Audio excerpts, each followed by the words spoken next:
Traveling with two little kids is an adventure.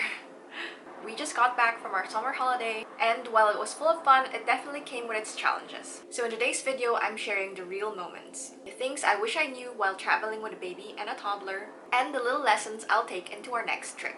If you're planning for a family vacation soon, this one's for you.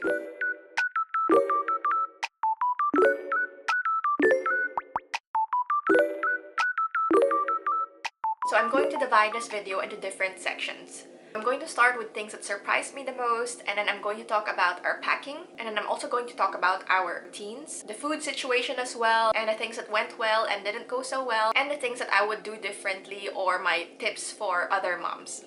So let's get into it. So one of the things that surprised me is my toddler's reaction to the travel. Before this, we've already been traveling with her since she was a baby, so basically before she was even a year old, we were already traveling with her. This time around, we were talking to her about our upcoming trip, and it was really like a few months before our trip, we were already talking to her about it and telling her about what we're going to do and things like that, and she was so excited, which is something that I never really noticed with her before. I don't think it really registered before because she was much littler. This time around though, it was so cute because she was so excited about our trip. She kept talking about it. She kept asking when is it going to be. She kept asking how long it's going to be, what we're going to do and things like that, and just had to repeat over and over the different activities that we were going to or we're planning to do and things like that, and when it was gonna be, and it was just so adorable. Obviously, my baby didn't really know what was going on. That is not a surprise. But yeah, it was just really cute to see how our toddler reacted to this vacation much differently than she had in the past. So we had some unexpected wins and some unexpected stressors as well. One of the stressors that was very apparent during our trip was the heat. So it was very, very hot there. It was insanely hot. I think we just had a little bit of bad luck as well, because during the week before our vacation, I was already checking the temperature, what it was going to be like, and the week before it was actually okay. It was, I think, 30 degrees maximum, which is warm, okay, but it wasn't like insanely hot. But on the week of our vacation, it reached up to more than 40 degrees, which was really crazy. And then the week after our vacation, it was just again maximum 30, which it was just really bad luck. And unfortunately, that's something that we can't really do anything about. That's really something that can happen. Here in Belgium, we're not really used to the heat, especially with the kids. They sweat on their heads, like they don't really sweat like adults do, and so they were just really drenched. Our baby was like, it looks like she just had a shower every time we went out. It was so sad. Like, I felt so bad for her, honestly, and our toddler too. They're just not used to the heat at all. My husband is also a bit of a polar bear. All of them basically are polar bears except me. But even for me, it was really hot. And I'm the type of person who doesn't sweat easily. So when I do sweat, then you know it's really hot. And I did sweat. So that just says enough for you, I think. It was quite stressful because although we were prepared for the heat, we had our fans on and our clothes were like, you know, for the heat, for the warmth.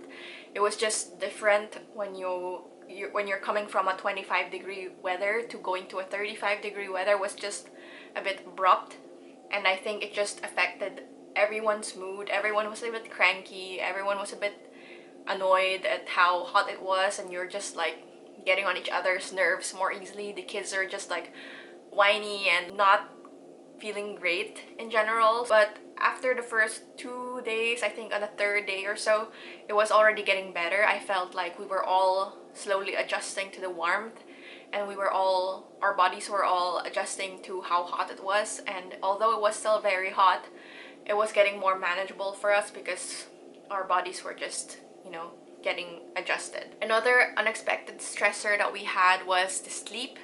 So we arrived there very late at night. It was, I think, almost midnight when we arrived, which if you have little kids, you know that that's really not ideal, because we still had to unpack our things, we still had to set up all of our things in the hotel room and things like that. So that was quite stressful because we had to do all that with cranky littles, and then we were also getting cranky because we were also tired. So as for the packing stuff, I actually filmed a packing video not that long ago, and I'm going to link it right here if you haven't seen that yet and you're interested in seeing all the things that I packed for our trip. And I'm going to talk about all the things that really helped and the really must-haves that I felt saved our trip and really made it so much better. The first is snacks. Having lots and lots of snacks really helped with a trip. I feel like I could have packed even more snacks still because both my baby and my toddler, they love just snacking on things, and it's just a good way to occupy their time aside from toys. For instance, in the airplane or in the car rides and things like that, I think snacks are just a great way for them to not feel bored and to be a little bit entertained. Bringing lots of toys to keep them busy. I know this is not always the same for all kids, but for us, it really worked for keeping our toddler busy, so we didn't have to use any screens at all. We didn't actually even need any screen time for the toddler or the baby. They were just entertained enough with the toys that we brought them and from the things that they just saw around them, so that was amazing. We did download a few shows, a few episodes on our iPad that we brought, and we didn't use the iPad at all. So it was so funny because we just had it just in case, you know, we would need it, because a lot of people recommended that. Bringing a playmat for them to play on was also very necessary. So in my packing video, you would have seen that I brought like a playmat for them to play on. It's just a mat that you can easily fold and put in the luggage, and that was just something where they could sit on and just play at in the hotel room. So we brought that, and that was very much used every single day because that's where they played for the most part. The sound machine that we brought was very well used multiple times a day. We used it during our nighttime sleep, but also during nap time. That was very helpful for our baby to have the cue that she knows that, okay, now it's time for me to go to sleep or take a nap. And that was really good because sometimes we had some issues with noise with our neighbors, because in hotels you never know how thin the walls are and how noisy your next door neighbors are going to be. And sometimes I did hear still some people outside of our room making some noise, and sometimes there was some parties going on or whatever, and I did hear it still through the white noise, but it was faint. So I can imagine if we didn't have the white noise with us, we wouldn't be able to sleep very well, and the baby and the toddler would have been so distracted and have difficulty sleeping. But because we had that, it was so convenient, very helpful, and highly recommend. Next are the portable fans that I brought for the heat. So helpful. So I brought a handheld little fan that I talk about in the packing video, and also a stroller fan that was also portable that you can tie around your stroller. That was so helpful. So we used it in the stroller, and also in the restaurant sometimes there was no air conditioning, and we just had them stand on our table, and it was blowing air to our toddler and our baby while they were eating. And that was so helpful because yeah, they were just melting and they just needed a little bit of some extra air on them. So without that would have been even more miserable. So that I really highly recommend if you're going somewhere warm. Bringing extra bags that you can easily fold and use for over there was also helpful. So we had like a little cloth bag with a zipper that I brought. It's really huge, and I brought that for if we're going to go in the beach or in the pool. So we just had all of our essentials in there, like the floaties and their toys and some books for me and my husband to read, and snacks and things like that. So that was very helpful. It was just so easy to fold and put in our luggage, and then we could use it while we're in there. A baby carrier is a must for us because we really used it very much, especially during our travel time going in the airport, also out of the airport, in the bus, because there was seat belts, like normal seat belts in the bus, but there was no car seat for the baby or the toddler. So I just baby wore the baby the whole time with the carrier on me. So there's a little bit extra protection, and the drivers there were a little bit crazy. So that was very good to have all the time. It was also good for her to be able to nap on the go and just fall asleep like that. It was also great for her to be able to see. Sometimes we put her facing outward so she can see everything, and then she was very much content.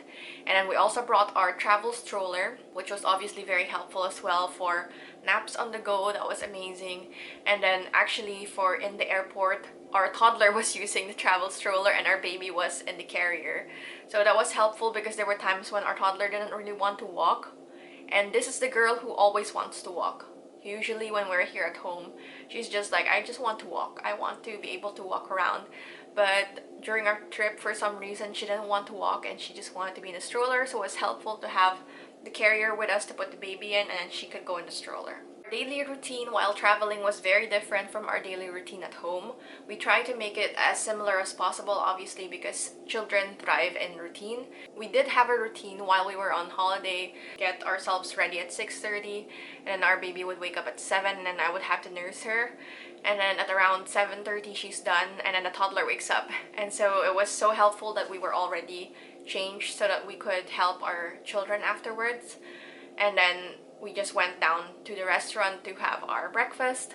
And then after breakfast, we would usually just go back to our room and then change into swimsuits. And our baby would either have her nap in the hotel room or have her nap on the go with us where we were going.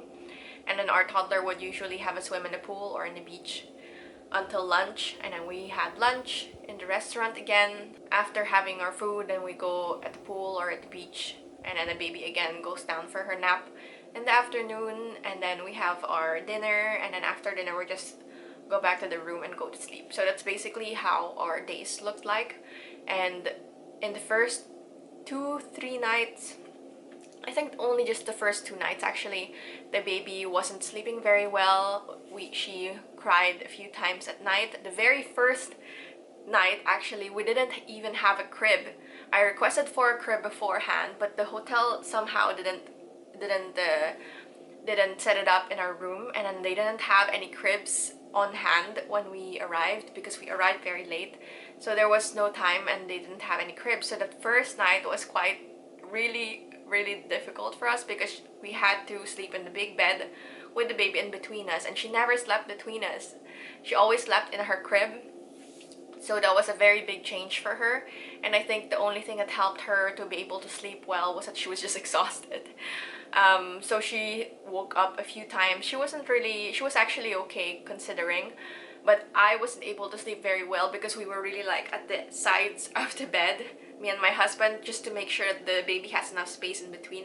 And I was just so hyper aware that she was right there, and I wasn't able to sleep very well because I was too hyper aware that she was there, and I was trying to be careful not to make too much noise or too much movement to wake her up, that I didn't really have the best sleep myself.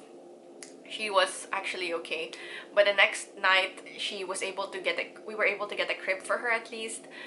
But the next night was more difficult than the first because she was somehow, like, I guess, adjusting to having this new crib and not being right beside us. Our toddler slept okay. She woke up once in the whole time that we were there, and she was crying, but that was it. She had her own single bed that we just lined with towels underneath the bed to kind of make a makeshift railing, because at home she has like a railing to make sure that she doesn't fall. And there they didn't have it obviously, so we just put the makeshift towel railing for her, and that worked really well. So it was just the first 2, maybe 3 nights that the baby was not sleeping very well, but afterwards she slept like a dream, and they were just waking up like clockwork. We were just so grateful because we were all sleeping in the same room, so you never know how sleep is going to go, because normally they have their own rooms and then we have our own room at home. That actually went by quite smooth considering. Nap time was a little bit more challenging. Nap times, sometimes she didn't want to take a nap, sometimes she had a very short nap, so we always made sure that she napped twice a day. But her nap length, the duration of her nap was not always the same. Sometimes it was just 20 minutes, sometimes it was more than an hour, and it was a little bit disturbed, her naps. And several times we had to nap with her on us, like a contact nap or in the stroller while we were just like moving it around. But yeah, she was able to nap twice a day every day. So I think that also helped her to be able to keep her routine a little bit still. And we still considered her wake windows when we would put her to bed and stuff like that. So we had a little bit of structure in our routine, but we let go of a little bit of it. Obviously, we were on vacation and it was not going to be the same as we have at home. So we were able to keep like a flexible routine, I would say. Meals were a little bit tricky for us. It was amazing because we had a buffet breakfast, lunch, and dinner every time. And it was just nice for us to have all the variety and options, and I didn't have to make any of that. We had to be able to just eat what was there, obviously, which is like hit or miss sometimes, but for the most part it was really good. It was just our toddler who wasn't eating very well. She can tend to be so picky, and it wasn't very easy to get her to eat what was there, because at home she just have her like staples of food that she likes to eat, and that was much easier than being in the hotel. She was just so picky. Our baby was okay, I suppose. She just ate what we gave her, but then I think she got a little bit irritated sometimes when it was way too hot in the restaurant. So yeah, that was a bit so-so. I would say that our toddler ate much better at home than she did during our holiday. She did eat a lot of pizza and fries, which is not really great, but then yeah, it was just for holiday. It's fine. It's not going to hurt her. I would say that bringing snacks and food that they know from home really helps, because our toddler was requesting for food that we brought from home a lot, and food that I knew that she likes and that she would eat, so it was very helpful to have those on hand as well. So now going into the things that worked for us. I would say that the early morning flight works better than a later in the day flight for us. Our flight going there was later, so we were able to have breakfast here and then leave afterwards, so it was ideal then. But then when we arrived there, it was almost midnight, which wasn't great for the kids, especially because we had to set everything up and etc. But when we were leaving from there, we had a very early morning flight. It was at 9:15, but we were fetched from our hotel at like 2:30 or something in the morning, which was very challenging because then we weren't able to sleep, the full 8 hours, obviously. And the kids were also a little bit cranky because we had to wake them up. But all in all, I would say that I would rather that than having a good start and then afterwards having the cranky kids and cranky us as well, and having to still set up everything. So I think that worked, having an early morning flight better than a later flight. So we had this all-inclusive trip, which I think is very helpful for busy parents and parents who just want to relax a little bit more and are not really per se going to the place for exploring the things, because when you have littles it's difficult to explore. Obviously you can still explore and things like that, but I think realistically speaking you're not able to explore as much as you would if you didn't have any kids with you, because you have to take them into consideration, their moods and their routines, etc. So when you have littles and you're traveling with them, it's not really usually the expectation that you would explore as much. So we really did enjoy being in an all-inclusive, because it means that we didn't need to bother about meals, because we had buffet breakfast, lunch, and dinner every single time. We even had buffet snacks. So you really have no problem with meals, and you also don't need to think about tidying up the meals and doing dishes and stuff like that, which can get really annoying after some point. So it was great to have a vacation from all that as well. Having a pool and a nearby beach is also a really great, easy activity for little kids that we can just do at our leisure. We can just decide on a day what we want to do, which was always very nice. When you do an all-inclusive, you also know upfront how much the whole thing is going to cost, which is nice because then there's not as much surprises cost-wise. Another thing that really worked well was breastfeeding during takeoff and landing. So babies and children's ears, they really hurt when you're in the plane going up and going down. And so it's best if they're chewing something or they're sipping on something or so. So for babies, it's always great if they have like a pacifier on, or if they're drinking milk from a bottle or from the breast. So I just breastfed my baby during those times, and my toddler was eating some snacks and drinking some water during the time, and that worked really great. And like I mentioned earlier, having the travel stroller was also great for having naps on the go and just for bringing the toddler around in the airport in general as well. Another thing that worked really well for us this time around was packing a week in advance. So I started actually packing a week before, so then I was able to see all the things that I'm still missing and things that I still need to order and things like that. And so I had enough time to still order it and for the order to come in before the actual trip. So that saved me so much more stress and time as well. Another thing that we did that worked really well this time around was that the day before we left, my husband actually took the two girls outside, so they were out for the whole day, and so I was left alone by myself in our house to be able to pack everything and do all the last minute preparations already. So without any toddler or baby crawling or running around and taking things that they shouldn't be taking or playing with things that they shouldn't be playing with while I'm busy packing, because it's so stressful when you do that. So we did the same thing also when we were about to leave from the hotel. My husband took both of the girls and they stayed by the pool pretty much the whole afternoon, and I was left in our hotel room to pack everything as much as possible and then just leave all the things that we just needed, the last things that we just still needed, but everything else was packed, and that worked really well too. Another thing that worked well was that I gave a lot of toys to my toddler to busy herself with during the flight going there, but then I also kept two toys for her that I didn't show her until we were on our flight going back.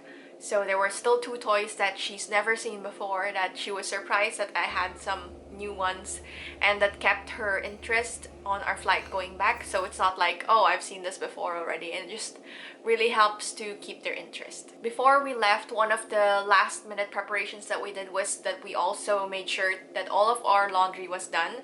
So we did a bunch of laundry the days before we were leaving, because we already knew that when we were going to come back, we were going to bring laundry with us from the trip. So it was going to be like a big load of laundry again coming back.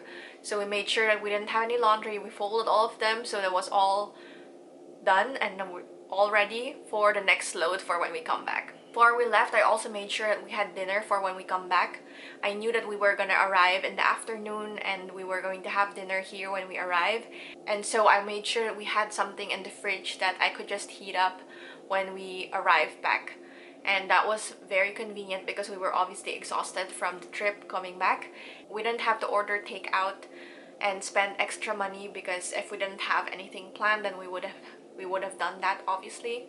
So it was nice to be able to come home and have something that we could eat fast. Also, because we were coming back in the middle of the week, I also made sure that we already had groceries for that week, so that I don't need to go buy extra groceries still when we arrive, and I could just do our groceries in the weekend as I usually do. Now, touching upon the things that didn't really work very well, one of the things is the later flight, which I mentioned earlier. So just having everything later was not great for us, especially with little kids. I think having it earlier works better for when you have littles. The long travel time from the airport to the hotel or from our house to the airport was not great as well. We have two airports here in Belgium. One is in Zaventem and one is in Charleroi. And the one in Charleroi was much farther, and that's the one that we took this time. But a near one was in Zaventem, and I'm 100% not going to Charleroi anymore because it's so much farther than the Zaventem one. And the airport was really not great as well. The Zaventem one was much nicer. I want to make sure that the travel time from the airport to the hotel of our destination is also not going to be too long, because when we arrived there, we had a 2-hour long drive still. We had a shuttle bus, but still. It was way too long with little kids, so I would highly recommend trying to stick to an hour or maybe less if it's possible. On our flight going back from the hotel going to the airport, it was 4 hours. It was way too long, and we were lucky that our kids slept for the most part, but like it was way too long for for having little kids. The hot weather was another thing that I mentioned earlier that was a very stressful part of our trip, and so I'm going to make sure next time that when I plan for vacation, if I'm going somewhere warm, that we're not going to be there during the peak of summer, because now it was July, so obviously it was the hottest time. Or if we want to go in July or August, that we're going to go somewhere that's not as warm. So for instance, like in Sweden, in Norway, or something like that, somewhere that's not going to be too hot. Another thing that didn't go so well is having too many luggages. So we actually had 3 luggages that we brought, but it could have already fit with 2. We just brought 3 just in case, but actually we didn't really need 3, and it was much more difficult to navigate with between us 2 adults and then having the 2 kids with us as well. So I think next time I'll really try to minimize it even more as much as I can and not have to lug around too many things. Now let's go into the things that I would do differently. The first one is to pack even more snacks, especially for us, the adults, because I was so focused on having a lot of snacks, enough snacks for the kids, that I didn't really bring too much snacks for me and my husband. But next time I'm going to bring even more snacks and make sure to include it in our groceries as well. If possible, make sure that there's a separate room for your kids and for you, because here we were all really in one space. We were all sleeping in the same room, and that was a little bit challenging sleep-wise. In the end, it was fine, obviously, like I mentioned, but if you can, and if that's a possibility for you, try to book one with 1 room or even 2 rooms if you have 2 kids. So as I mentioned, the early flight is better, so I'm going to try to keep that in mind for our next trips as well. Something that I usually did is to save money up front, and so I would save a little bit each month to be able to have enough for when the trip is there. So for instance, we have a trip planned for next year, then I'm already going to save a little bit each month now, so that when the time comes when I'm going to go on the trip, I don't need to worry about paying that amount. And this is something that we didn't do this time around, but I'm definitely going to do for next time. And this is something that we also used to do before, but yeah, we just weren't able to do it this time. If you can, check in your luggages in advance. I know that some airports or some airlines are able to do this, so check if this is a possibility for you, because this will save a lot of stress. I'm also not going to book a hotel that asks you to pay separately for a Wi-Fi in the room. That was the case this time. We had Wi-Fi in the lobby only, but if you wanted Wi-Fi in your room, you had to do it separately, and that was not great. So we had to pay extra for the Wi-Fi, but next time I'm really going to look for a hotel with just Wi-Fi in the rooms. It makes it just so much easier. Next time, if we're going to go outside of Europe as well, I'm going to make sure that we have an eSIM and activate it before our trip, just to make sure for our peace of mind that we always have internet access, because internet access is not a luxury anymore, it's just a necessity. When you're looking at your flights, when you're looking at information, it's just when you need Google Maps, it's just so much easier when you have internet access. So it's definitely something that you need to consider before your trip. With kids, it's so much easier to travel to the airport with a car. When we didn't have kids yet, we just used public transportation, and that was enough for us because we would just have minimal luggage and just with the 2 of us adults, and that was fine. But if you're a family with kids, it's much easier to go with a car, and so I think it's the best way to just go with your car and park there at the station or any parking nearby at your airport. Just check for the parking fees around the airport or at the airport itself. Usually it's actually not too bad.